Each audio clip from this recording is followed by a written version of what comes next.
ठरलं. तर मग या मालिकेच्या आजच्या भागाचे सायली ही आता मधुभाऊंना भेटून चाललेली असताना आता अचानक मधुभाऊ हे जे असतात त्यांच्या ज्या मशिनी सुरू असतात त्या सर्व प्लेन लाईनमध्ये जायला सुरुवात होते. आता हार्टबीट बीट रिटिंग जिथे जिथे दिसत असतं ते सुद्धा प्लेन चाललेलं असतं. मग मात्र आता इकडे खूपच जास्त घाबरून गेलेली असते सायली आणि ती मधुभाऊंना विचारत असते, मधुभाऊ काय होते तुम्हाला? मधुभाऊ डॉक्टर लवकर या. माझे मधुभाऊ बघा डॉक्टर. त्याबरोबर डॉक्टर त्या ठिकाणी आलेले असतात आणि मग आता लगेचच डॉक्टर सिस्टर आणि वॉर्डबॉयला बोलावतात आणि मग आता ते लगेच सायलीला तिकडून बाहेर जायला सांगतात. त्याबरोबर सिस्टर जी असते ती सायलीला बाहेर घेऊन जायला लागते. तर सायली म्हणत असते, डॉक्टर आहो, पण माझे मधुभाऊ. तर डॉक्टर म्हणतात, तुम्ही बाहेर थांबा, प्लीज बाहेर थांबा, ट्रीटमेंट करू द्या आम्हाला. आणि मग आता लगेचच सायलीला तिकडून बाहेर घालवलं जातं. त्याबरोबर डॉक्टर लगेचच मधुभाऊंना आयव्ही लावतात. त्याचबरोबर लगेच आता सलाईन लावलं जातं, ऑक्सिजन मास्क लावलं जातं, ऑक्सिजन सिलेंडर वगैरे सगळं अरेंज केलं जातं फटाफट. आणि आता मधुभाऊंची ट्रीटमेंट ही पुन्हा एकदा सुरू झालेली असते. इकडे डॉक्टर हे मधुभाऊंना सलाईन वगैरे लावतात आणि पहिलं त्यांचं हार्टबीट रेटिंग जे असतं ते चेक करतात. आता हार्टबीट रेटिंग तर मधुभाऊंचं नॉर्मल होत नसतं. त्यामुळेच आता खरंतर डॉक्टरांना सुद्धा टेन्शन आलेलं असतं. डॉक्टर प्रयत्नांची पराकाष्ठा करत असतात. तर बाहेर सायली ही रडत असते. ती म्हणत असते, देवी आई, अगं काग माझी परीक्षा बघतेस माझे मधुभाऊ. आणि आता मग इकडे पूर्ण आजी त्याचबरोबर घरातले सगळेच अर्जुनने जे काही सांगितलेलं असतं त्यानंतर शॉक झालेले असतात. तर आता इकडे अस्मिता म्हणत असते, बापरे, मला तर त्यांच्याकडे बघावं वाटत नाहीये. तर अर्जुन म्हणतो, मला तर त्यांच्याकडे काही बोलावं काहीच नाही वाटत. तर इकडे आता लगेचच मैना आणि सदाशिव बाहेर आलेले असतात. मैना म्हणते, कल्पना ताई, जरा हळद मिळेल का नाही यांच्या जखमीवर लावायला. त्यावर लगेच पूर्णा आजी खुनवते की दे. मग लगेचच कल्पना ही विमलला हळद आणायला सांगते. विमल हळद आणून देते. त्यानंतर सदाशिव म्हणत असतो, प्रताप साहेब, पूर्णा आजी, कल्पना मॅडम, माफ करा, आम्हाला नाही, म्हणजे आमचं चुकलं. त्याबरोबर आता लगेचच मैना सुद्धा म्हणायला लागते की होय, त्यांना त्यांच्या चुकीवर पश्चाताप व्हायला लागलाय. त्याबरोबर अर्जुन हा काही बोलतच नसतो. तर आता सदाशिव म्हणत असतो, खरं तर म्यात दारू सोडली होती अहो, पण जुने लोक भेटले, जुनी सोबत भेटली, मग काय होतं चुकून, असं तोल जातो माणसाचा कधी कधी. त्याबरोबर लगेचच इकडे मैना सुद्धा म्हणायला लागते, त्यांचं चुकलंच आणि त्यासाठी त्यांचं लय दोषी वाटायला लागले, म्हणून म्हणते, माफ करा ना माझ्या नव्याला नाही, म्हणजे उगाच शिक्षा नका देऊ यांना. त्याबरोबर पूर्णा आजी म्हणत असते, नाही, आतापर्यंत आम्ही तुम्हा दोघांना सायलीकडे बघून प्रत्येक वेळी माफ करत आलेलो आहोत आणि त्याच गोष्टीचा फायदा तुम्ही दोघांनीही जास्त उचलला. जर वेळीवेळी तुम्हाला शिक्षा दिली असती तर हे सगळं घडलं नसतं. त्यावर कल्पना सुद्धा म्हणते की हो पूर्णाई, आज जे बोलतायत ना ते अगदी बरोबर आहे. आम्ही प्रत्येक गोष्टी तुम्हाला सोडून दिली, पण तुम्ही आज जे काही केले ते किती भीषण आहे तुम्हाला माहिती आहे का? तुम्ही चक्क दारू प्यायला होतात.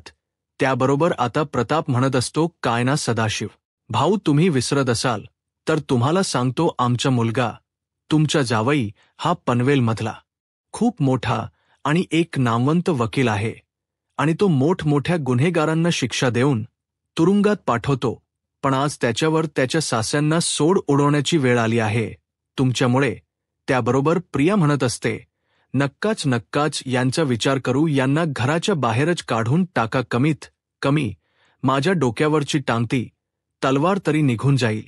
त्याबरोबर लगेचच इकडे अर्जुन हा सायलीला म्हणतो, हा हॅलो सायली, बोल, तू हॉस्पिटलमधून बाहेर पडलीस का, निघालीस का? तर सायली रडत असते आणि म्हणत असते, नाही हो, अजूनही मी हॉस्पिटलमध्येच आहे.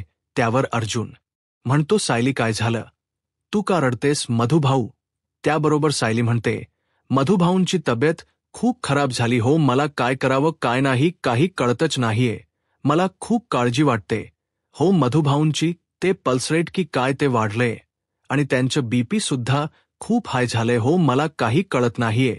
मधुभाऊंची तब्येत कधी सुधारेल काय होईल आहोत. त्याबरोबर अर्जुन म्हणतो बर बर बर बर. हे बघ रडू नकोस डॉक्टर आहेत ना तिथे. डॉक्टर त्यांच्या पद्धतीने ट्रीटमेंट देत आहेत. मधुभाऊंना काही होणार नाहीये. मधुभाऊंना बरं वाटेल. तू काळजी करू नको. मी आहे ना. मी येतोय. हा मी येतोय. आणि मग तो लगेचच फोन कट करतो. त्याबरोबर पूर्णाजी म्हणायला लागते अर्जुन काय रे काय झालं. मधुभाऊ ठीक आहेत ना. त्यावर अर्जुन म्हणतो की नाही त्यांचीच तब्येत अचानक खराब झाली. आता हे ऐकून प्रियाला तर खूप आनंद होतो. तिला वाटतं चला बरं झालं. तर अर्जुन म्हणत असतो सायली खूप घाबरली बिचारी ती रडत होती. तर मला तिकडे जावं लागेल. मी निघतो. आणि मग आता अर्जुन हा तिकडून जायला लागतो. त्याबरोबर लगेचच कल्पना ही अर्जुनला म्हणत असते अर्जुन सायलीला सांभाळ आणि हो काही लागलं तर घरी सांग आम्हाला कॉल कर. हा सायलीला रडू वगैरे नको सांग. त्याबरोबर लगेचच इकडे मनातल्या मनात प्रिया म्हणत असते की वा सगळं कसं उत्तम घडून येत्य. या म्हातायाच जरी काही बरं वाईट झालं तरी सुद्धा माझ्या डोक्यावरची टांगती तलवार सुटणारच आहे. त्याबरोबर लगेचच इकडे प्रताप म्हणतो अर्जुन एकटा जाऊ नकोस. मी सुद्धा तुझ्याबरोबर येतो. एकाला दोघं असलेले कधीही चांगले. चल आपण दोघं जाऊ. त्याबरोबर अर्जुन म्हणतो हो डॅड माझ्या खोलीत मधुभाऊंच्या ट्रीटमेंटची फाईल आहे. मी फाईल घेऊन येतो. आणि मग अर्जुन फाईल आणायला जातो. त्याबरोबर लगेचच आता कल्पना ही नीट जा व्यवस्थित जा वगैरे त्यांना सांगते. आणि मग आता लगेच ते दोघं तिकडं निघून जातात. त्यानंतर आता अर्जुन हा लगेचच प्रतापला म्हणतो डॅड चला. आणि मग ते तिकडं गेल्याबरोबर इकडे सायलीला खूपच जास्त काळजी वाटत असते. सायली ही येणाया जाणाया प्रत्येकाला विचारत असते ओ दादा ओ माझे मधुभाऊ कसे आहेत. आता काय ट्रीटमेंट सुरू आहे. सिस्टर थांबाना. नर्स अहो ऐका. पण कोणीच थांबायला तयार नसतं. सगळेच जण घाई गडबडीत असतात. त्यांची लगबगच सुरू असते मधुभाऊंच्या ट्रीटमेंटसाठीची. पण सायलीला मात्र टेन्शन आलेलं असतं आणि म्हणून ती सगळ्यांना विचारत असते. पण तिला कोणी काही सांगत नसतं. मग शेवटी ती एका सिस्टरला गाठते आणि म्हणत असते सिस्टर अहो माझ्या मधुभाऊंची तब्येत कशी आहे. मला काहीतरी सांगाव. मला खूप काळजी वाटते. मधुभाऊंची ते ठीक आहेत ना. त्याबरोबर सिस्टर म्हणत असते हे बघा मॅडम तुम्ही फार काळजी करू नका. ट्रीटमेंट सुरू आहे ना. मग इतक्यात काही सांगता नाही येणार. डॉक्टर येतील. डॉक्टर तुमच्याबरोबर बोलतील. तोपर्यंत तुम्ही आम्हाला काम करू द्यात. त्यानंतर मग आता सिस्टरही तिकडं निघून जाते. तर सायली म्हणत असते देवी आई अगं काय इतकी किती निष्ठुर होतीस. माझ्या बाबतीत काय एवढं क्रूर वागवतीस. मला ज्या लोकांना मी माझे आईवडील मानतच नाहीये ते लोक येऊन माझ्या घरात राहतात आणि ज्यांना मी माझे वडील मानते ते माझे मधुभाऊ इथे. त्यांच्या जीवन मरणाचा प्रश्न आहे. नाही काहीही झालं तरी मी असं तुला करू देणार नाही.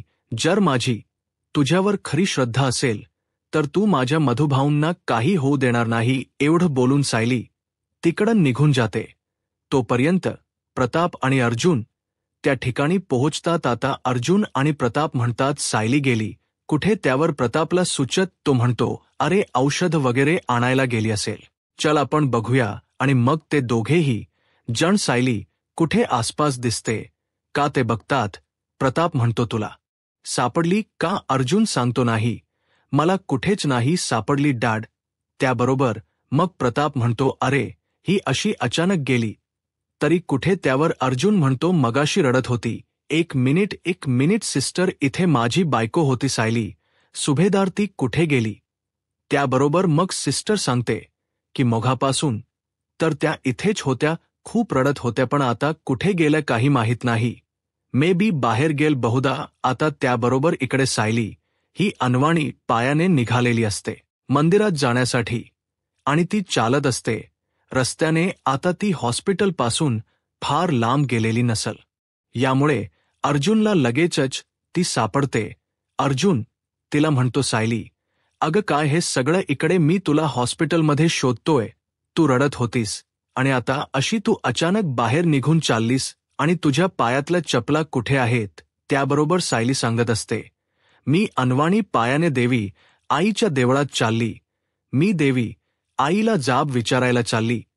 त्याबरोबर अर्जुन म्हणतो, अग पण ह्या सगळ्याची काय गरज आहे? डॉक्टर करतायत ना त्यांच्या परीने प्रयत्न, ते त्यांचं कर्तव्य करतायत. त्यावर सायली म्हणते, हो मग करू द्यात ना डॉक्टरांना, त्यांचं कर्तव्य जरूर करू द. यात पण मुलगी म्हणून माझं सुद्धा कर्तव्य आहे आणि मला ते करायचं माझ्या मधुभाऊंसाठी. मी जाणार अनवाणी पायाने. आणि मग आता सायली ही चालायला पुन्हा सुरुवात करते. तर इकडे कल्पना म्हणत असते, बिचाया सायलीच्या नशिबात काय वाढून ठेवले ना देवाने, मला खरंच कधी कधी कळत नाही. म्हणजे हे तिचे जे आईवडील तिच्या नशिबात आलेत ते, आणि दुसरीकडे बिचारे मधुभाऊ, ते बरे होत नाहीयेत. ते टेन्शन. त्यावर पूर्णा आजी म्हणते, हो ना, खरं बोललीस तू. कल्पना, अगदी कल्पना म्हणत असते, मला तर तिची खूप काळजी वाटते कधी कधी. त्याबरोबर इकडे मनात प्रिया म्हणत असते की गचकू देतो म्हातारा. तर आता लगेचच अस्मिता म्हणत असते, पण एक गोष्ट बोलू का? मला एक गोष्ट. काय छान वाटते सायली. नशीब त्या सदाशिव आणि मैनावती बरोबर नाही राहिली. ती लवकरच हरवली आणि मधुभाऊंना सापडली नाही तर यांच्या संस्कारात वाढली असती तर बापरे, विचारही करवत नाही, अंगावर काटा येतोय. त्यावर पूर्णा आजी म्हणते, असं काही नाही अस्मिता, सायलीच सगळं छान आहे आणि तिचं छानच होईल. तिच्या मधुभाऊंना सुद्धा लवकरात लवकर बरं वाटेल. त्याबरोबर मग आता लगेच इकडे कल्पना म्हणायला लागते की हो, अगदी बरोबर बोलताय तुम्ही, पूर्ण काळजी करू नका. आता ना आपल्या डोक्याचं सगळं टेन्शन जाणार आहे आणि त्या लोखंडेंचा सुद्धा काहीतरी निकाल लागणार आहे. त्याबरोबर आता सदा आणि मैना हे दोघजण हे सगळं बोलणं चोरून ऐकत असतात. मैना म्हणत असते, बापरे, म्हणजे हे लोक आपल्याला आता वज म्हणायला लागली की काय? यांच टेन्शन आपण झालो की काय झालं? कर्मान गेलं, सगळं सुख गेलं, बघितलंत ना मग काय होऊन बसलंय ते. त्याबरोबर सदाशिव म्हणत असतो, अग त्या दारूच्या प्रकरणामुळे झालं नाही सम. त्यावरती म्हणते, तुमच्या सवरूमुळे सगळं वाया चाललंय आपलं सुख. त्याबरोबर सदाशिव म्हणतोय, गप, तसं बी हे समद काय आपल्याला कायमच मिळणार होतं. आज जसं की ते काय म्हणतात, तुला समद मिळणारच होतं सोन. याचा समजच घेऊन आली होतीस ना तोंडात. त्यावर मैना म्हणते, अहो ते समज सोडा, पण तुमच्यामुळे झालं नव हे समज. तुमच्यामुळे झालंय नव हे वैभव. आपल्या हातातून रोज गाडीत बसून जायला यायला मिळायचं छान. एवढ्या मोठ्या बंगल्यात राहायचो, गादीवर झोपायचो, एशी फिरायचो पण नाही. त्यावर सदाशिव म्हणतो, तू खोलीत चल. आणि ते तिकडं निघतात. तर इकडे सायली ही अनवाणी पायांनी चाललेली असते. अर्जुन हा तिला म्हणतो, मी पण तुझ्याबरोबर येणार. हॉस्पिटलमध्ये मी डॅड थांबवलंय. मग आता सायली आणि अर्जुन चालत असतात. अर्जुन सायलीला म्हणत असतो की बायको, अगं आपण गाडीने जाऊयात ना, तू काय एवढा स्वतःला त्रास करून घेतेस? सायली म्हणते, नाही, मी अनवाणीत जाणार. म्हणजे मी अनवाणी जाणार. तर इकडे प्रतापने कॉल केलेला असतो अर्जुनला. तो आता अर्जुनला विचारत असतो, अर्जुन काय रे, सायली सापडली का तुला? त्याबरोबर अर्जुन सांगत असतो, हो डॅड, सापडली ती मला, आणि ती अनवाणी पायाने मंदिरात चाललीये, मी तिच्या बरोबर आहे.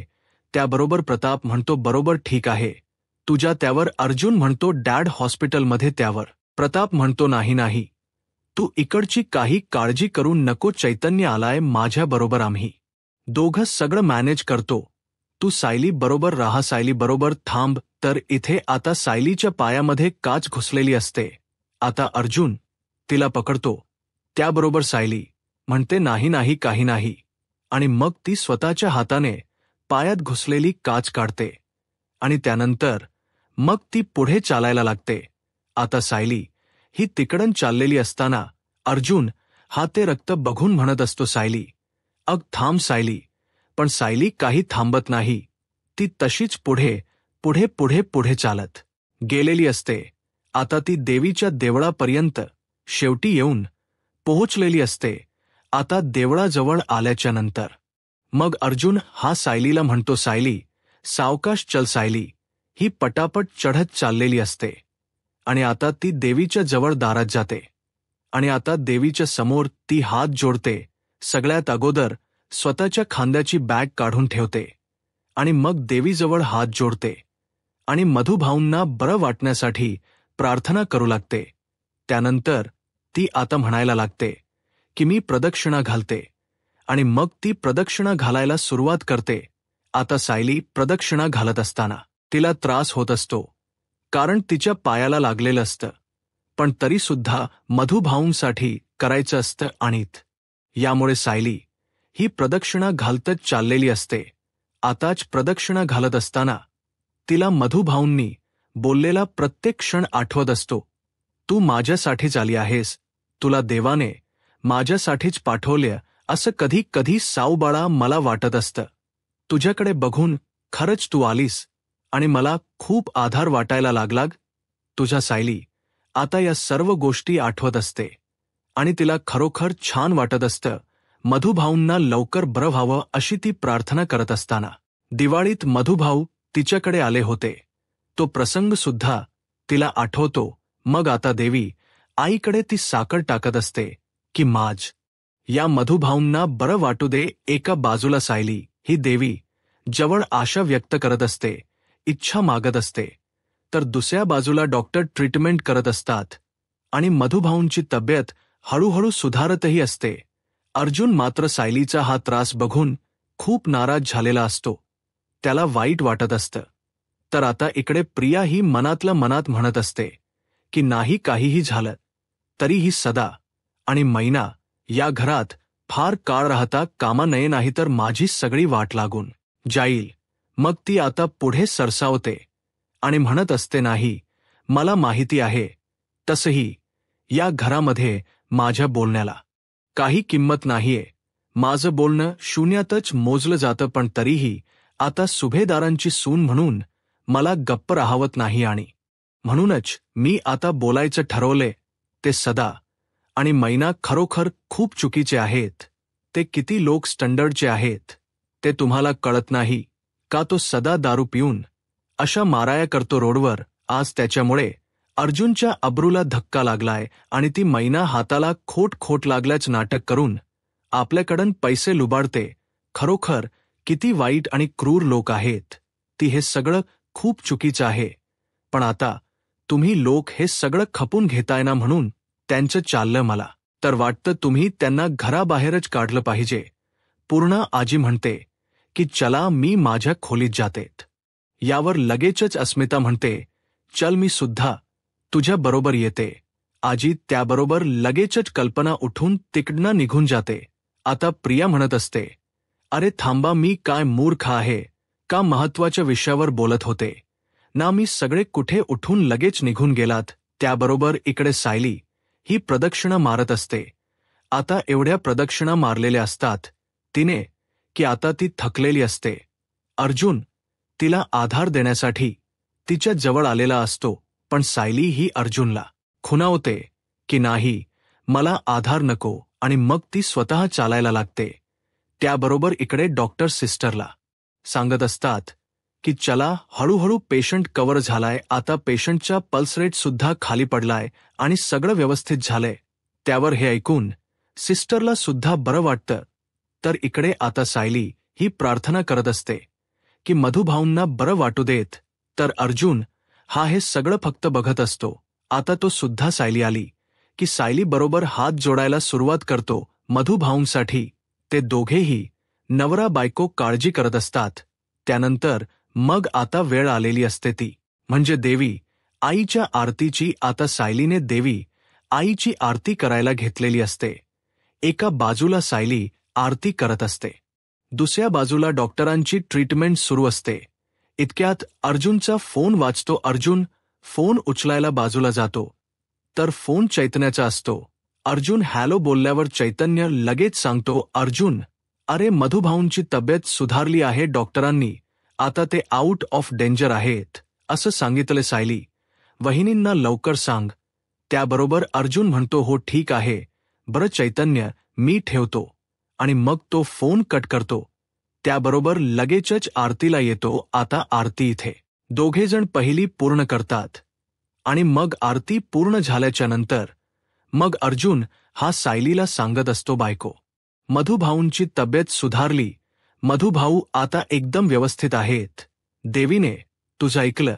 त्याबरोबर सायली म्हणते देवी, आई मला माहीत होतं, तू मला अशी एकटी सोडणार नाहीस. काहीही झालं, कितीही झालं तरी तू माझी आहेस, कायम माझी साथ देशील, माझ्याबरोबर राहशील, हे मला ठाऊक होतं.